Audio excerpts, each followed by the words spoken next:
I have a confession. I don't think I understood the difference between wills and trusts until I took the Texas bar. And even then, I was still pretty confused until I worked with the best estate planning attorneys and business owners in the country. Here's what I learned and what every entrepreneur needs to understand to protect their wealth, their legacy, and the people they love. When we hear wills and trusts, usually falls into the bucket of legal stuff we're told is for later, for people with beachfront properties or stock portfolios worth 8 figures. But here's the thing I realized. If you're running a business, if you're creating, serving, building something, later can be too late. I used to think these tools were only for rich people or old people.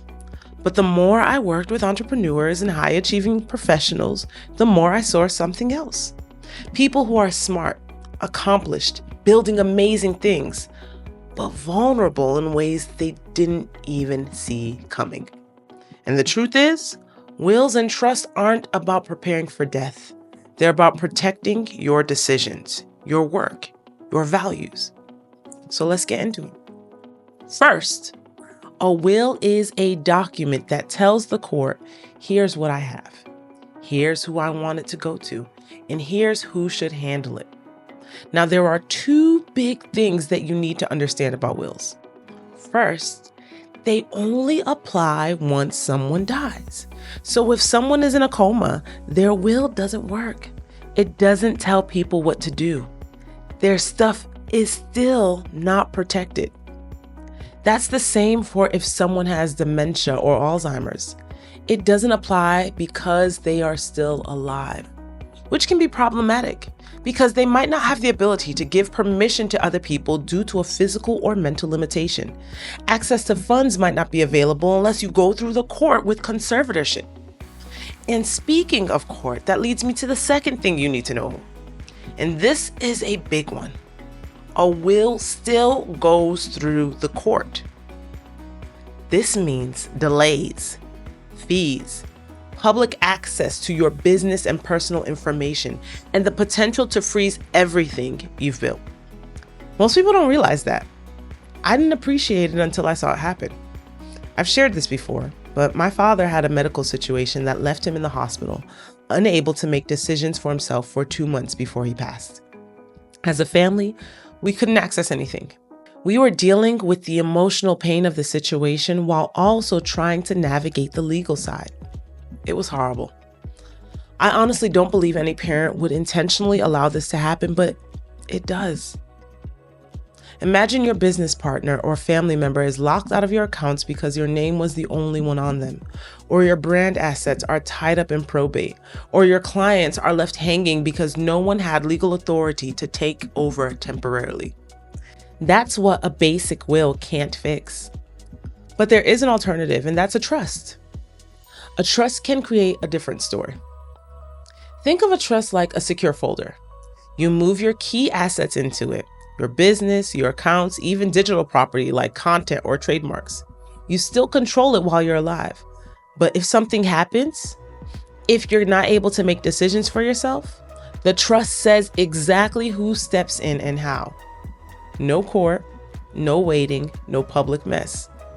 And it's not just about passing things on after death. It's about what happens if you're sick, traveling, unable to make decisions. A trust lets you build continuity so your business doesn't unravel overnight. There are many different types of trust to choose from, but some of the basic characteristics overlap. Now, I've watched people walk through this, and I've seen what happens when there's no plan. Even families with good intentions fall into chaos because grief plus confusion is a terrible, terrible combination. So if you're wondering, do I need this? Here's how I think of it now. If you have something you don't want to lose, yes. If you have clients, contracts, cash flow, or content, yes. If people depend on you, absolutely yes. Now, I'm not saying you need to figure all this out in one day. That's why I created a wealth and legacy scorecard. It's a free tool that helps you get a clear picture of where you stand. No overwhelm, no scare tactics, just smart questions to help you assess and understand what documents you already have, where the gaps are, and how to start protecting what you're building. If I could go back, I'd do this sooner. I'd treat it as if it wasn't a legal chore, but as part of building something iconic. Because legacy isn't just what people say about you after you're gone.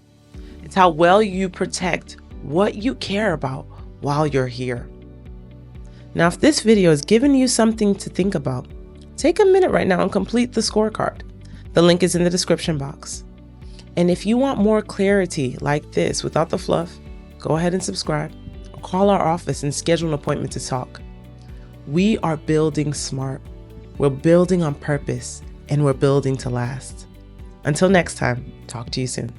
Bye. Hey friend, thanks for watching. If you loved this video, I'm sure you're gonna love the next one.